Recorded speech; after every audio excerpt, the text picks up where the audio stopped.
Vladimir Putin, जिसे बहुत से लोग जदीद दौर का एडोल्फ हिटलर भी मानते हैं। अगर पुतिन अचानक मर जाता है तो इसके नताइज बहुत भयानक हो सकते हैं। अस्सलाम वालेकुम दोस्तों, मेरा नाम मलिक सलामत है और आप देख रहे हैं मेरा चैनल मलिक सलामत व्लॉग। दोस्तों उम्मीद करता हूँ आप सब खैरियत से होंगे, ठीक होंगे। तो दोस्तों आज की व्लॉग की शुरुआत करते हैं। आज हम थोड़ी सी मुख्तलिफ चीज़ लेके आए, आपके लिए व्लॉग नहीं है। एक स्कैन रिव्यू है कि अगर पुतिन रूस का जो सदर है अगर वो मर जाता है तो उसके क्या नताइज निकलेंगे रूस पर और बाकी दुनिया पर, उससे क्या नताइज होंगे। तो दोस्तों इसके ऊपर हम बात करने वाले हैं आज। उम्मीद करते हैं आपको ये वीडियो ज़रूर पसंद आएगी। दोस्तों आपसे गुजारिश है थोड़ी सी कि चैनल को ज़रूर सब्सक्राइब कर दें। मैं ज़्यादा बोलता नहीं हूँ सब्सक्राइब का, लेकिन आपसे गुजारिश है कि चैनल को ज़रूर सब्सक्राइब कर दें ताकि मज़ीद आने वाली वीडियो का नोटिफिकेशन आपको वक्त पर मिलता रहे। तो दोस्तों वीडियो की बाकायदा शुरुआत करते हैं और चलिए देखते हैं कि पुतिन के मरने से बाकी दुनिया पर क्या असर पड़ेगा। तो दोस्तों जैसे कि आप जान चुके हैं आज की हमारी वीडियो का टॉपिक है पुतिन अगर मर गया तो क्या होगा। तो एक साबका इंटेलिजेंस ऑफिसर कैसे एक एटमी मुल्क रशिया का सदर बना और कैसे उसने रूस को एक हारी हुई सर्द जंग से निकाल के दुनिया की एक खतरनाक सुपर पावर बनाया। व्लादिमीर पुतिन, जिसे बहुत से लोग जदीद दौर का एडोल्फ हिटलर भी मानते हैं। अगर पुतिन अचानक मर जाता है तो इसके नताइज बहुत भयानक हो सकते हैं। सबसे पहले तो पुतिन की जगह कौन लेगा और क्या पुतिन की मौत यूक्रेन की जंग को रोक सकती है और क्या पुतिन की मौत रूस को खाना जंगी की तरफ धकेल सकती है। एक साबका केबीजी एजेंट व्लादिमीर पुतिन, जिनके बारे में कुछ रिपोर्ट कहती हैं कि पुतिन रूस को दुनिया की सबसे खतरनाक सुपर पावर के तौर पर देखना चाहते हैं।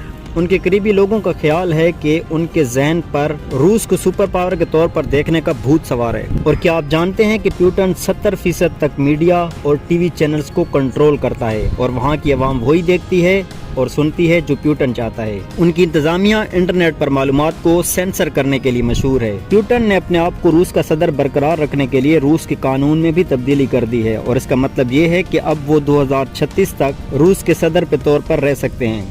2036 में पुतिन 84 साल के हो जाएंगे। उन्होंने अपने आप को मजीद ताकतवर साबित करने के लिए यूक्रेन के ऊपर जंग भी मुसल्लत कर रखी है, जिसमें मासूम शहरी और बच्चे भी कत्ल हुए। उसकी हुकूमत ने यूरोप के सबसे बड़े एटमी बिजली घर को भी निशाना बनाया। तो अगर ये डिक्टेटर अचानक मर जाता है तो इसकी जगह पर नया आने वाला शख्स यूक्रेन से कैसे निपटेगा। पुतिन की मौत का ऐलान होने के बाद रूस में पैदा होने वाले इस खला को कौन पूरा करेगा। 1953 में एक रूसी दहशतगर्द हुक्मरान जोसेफ स्टालिन की मौत के बाद पुतिन ने काफी हद तक उस हुक्मरान के नक्शे कदम पर चलते हुए रूस को अपने कंट्रोल में रखा। पुतिन की मौत के बाद बहुत सारे सियासतदान इक़्तिदार पर काबिज होने की कोशिश करेंगे। तो सबसे पहले पुतिन की जगह कौन लेगा। पुतिन की मौत के बाद फौरी तौर पर इक़्तिदार वज़ीर आज़म मिखाइल मिशोस्टिन को मुंतकिल हो जाएगा। ये अबूरी सदर होंगे और इंतखाबात तक यानी कि 90 रोज तक हुकूमत करेंगे। ये पुतिन के करीबी लोगों के लिए अपनी ताकत को मुस्तहकम करने के लिए काफी वक्त होगा। पुतिन रूस के आखिरी मुंतखब सदर थे और उन्होंने हुकूमत मिलने के बाद अपने करीबी साथियों को बड़े ओहदों पर फाइज किया और अपने सियासी दुश्मनों को मुकम्मल तबाह कर दिया। अपोजिशन के रहनुमा अलेक्सी नवल्नी की हुकूमत के खिलाफ मुजाहरों की वजह से पुतिन ने उनको जेल में डाल रखा है और अब जबकि पुतिन इस दुनिया में नहीं रहे तो उनके करीबी साथी इक़्तिदार पर बराजमान रहने के लिए किसी भी हद तक जा सकते हैं। अपोजिशन और अबूरी इक़्तिदार में बैठे हुए लोग अपनी अफवाज का इस्तेमाल करते हुए एक दूसरे के खिलाफ लोगों को बगावत पर भी उकसा सकते हैं।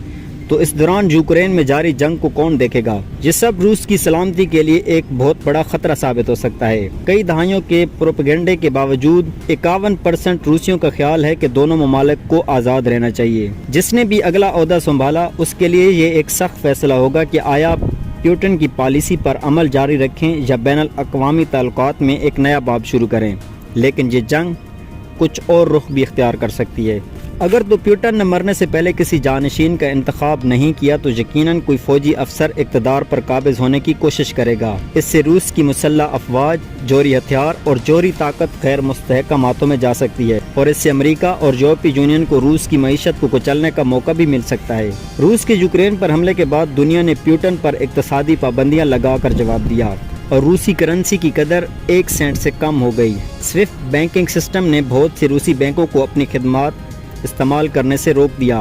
कुछ एयरलाइंस अपने तैयारों में सवार रूसी शहरियों को कबूल नहीं करेंगी और दर्जनों ममालिक पहले ही रूसी परवाज़ों के लिए अपनी फ़ज़ाई हदूद बंद कर चुके हैं। रूसी शहरी अब अमली तौर पर अपने ही मुल्क में फंस चुके हैं। वो यूरोप का सफ़र नहीं कर सकते, वो आईफोन नहीं खरीद सकते, उनकी मईशत हर रोज़ गिर रही है। निस्फ से ज़्यादा रूसी आबादी $6000 सालाना पर गुजारा करती है। गिरता हुआ मयार ज़िंदगी और नाकाम मईशत एक नई अपोजिशन पार्टी को जन्म दे सकती है। हो सकता है कि जेल में बंद रहनुमा नवाल्नी को प्यूटन के मरने के बाद इस नई लहर की क़यादत करने के लिए रिहा किया जाए और पाबंदियों से सिर्फ रूस को नुकसान नहीं पहुंचेगा, इस मुल्क से इतना ईंधन और तेल बरामद होने से गैस की कीमतें बहुत ऊपर पहुंच जाएंगी। दुनिया का 30% अनाज रूस में पैदा होता है और उन तमाम जवाहरात, लोहे और कीमती धातुओं को हरगिज न भूलें जो वो बरामद करते हैं। दुनिया को ये मालूम करने की जरूरत होगी कि रूस को काटने के बाद सप्लाई चेन को कैसे चलाया जाए। इससे कोई फर्क नहीं पड़ता कि हुकूमत किसने संभाली, हर तरफ से बढ़ता हुआ दबाव रूस को यूक्रेन से निकालने के लिए काफी होगा। जब आपके पास पैसे न हो तो आप जंग कैसे जारी रख सकते हैं। रूस को दोबारा मगरब की तरफ मुड़ना पड़ सकता है। प्यूटन की तरफ से किया जाने वाला क्रीमिया और डोनबास का इलाका खत्म हो सकता है। इन सब हालात में रूस को अंदरूनी बगावत का सामना भी करना पड़ सकता है।